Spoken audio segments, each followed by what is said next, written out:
Thanks for joining us on Valley News Live, and it is a windy one out there. A cloudy one too for most of us. Out to the west, we're seeing some breaks in those clouds, and well, that north wind ushering in some cooler weather as well.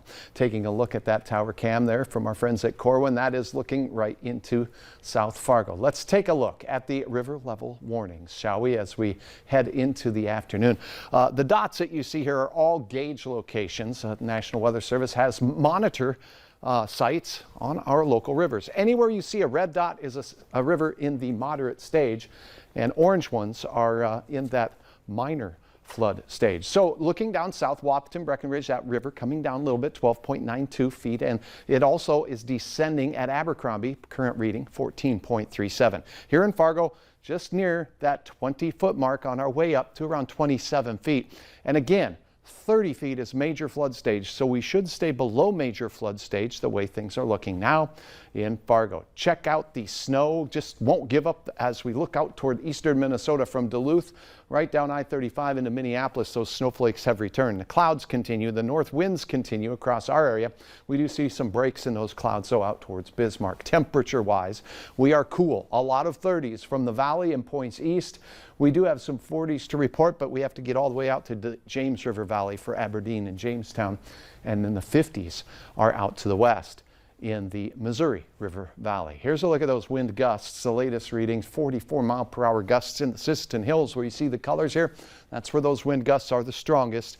It's a sustained 15-mile-per-hour wind up in the northern valley at this time, with the Grand Forks area seeing gusts over 20 miles per hour. Right now, out at Hector, a look at your readings, 36 on the thermometer, same reading we have at Moorheads Airport, winds gusting to 32 miles per hour.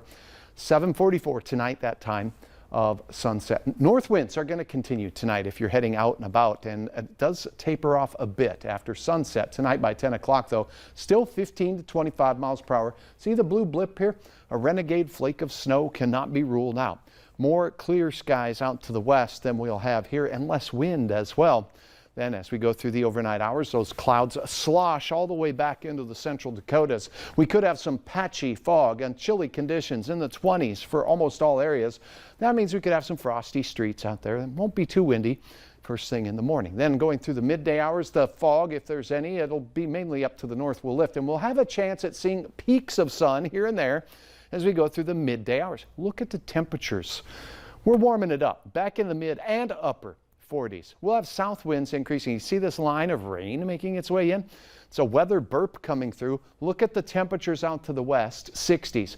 As this moves through, behind it, I've highlighted areas where we could see some gusts upwards of 50 miles per hour.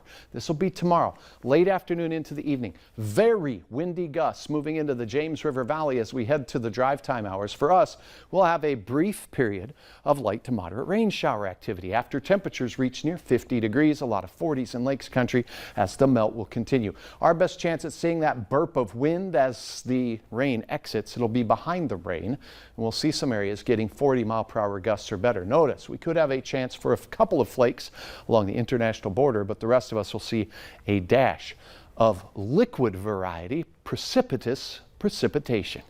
Fargo, 29 in the morning. Ramp it up a whole 20 degrees. We're going to kiss 50 degrees.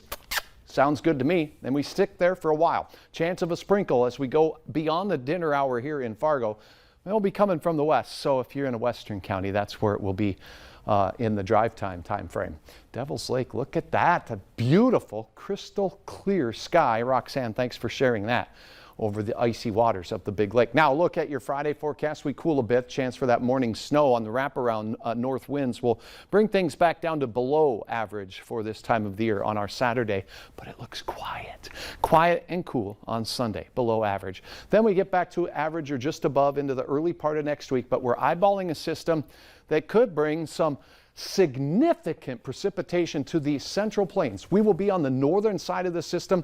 It's just how hard it decides to hit us is still in question as the models are making up their mind. But we will keep our eyes on that and your river levels. You can always get the latest on valleynewslive.com. We've got river level tabs and our app. We have links there as well. There's a lot going on, isn't there? It is a lot going on. Always. All right. Yeah. Thanks, Hutch.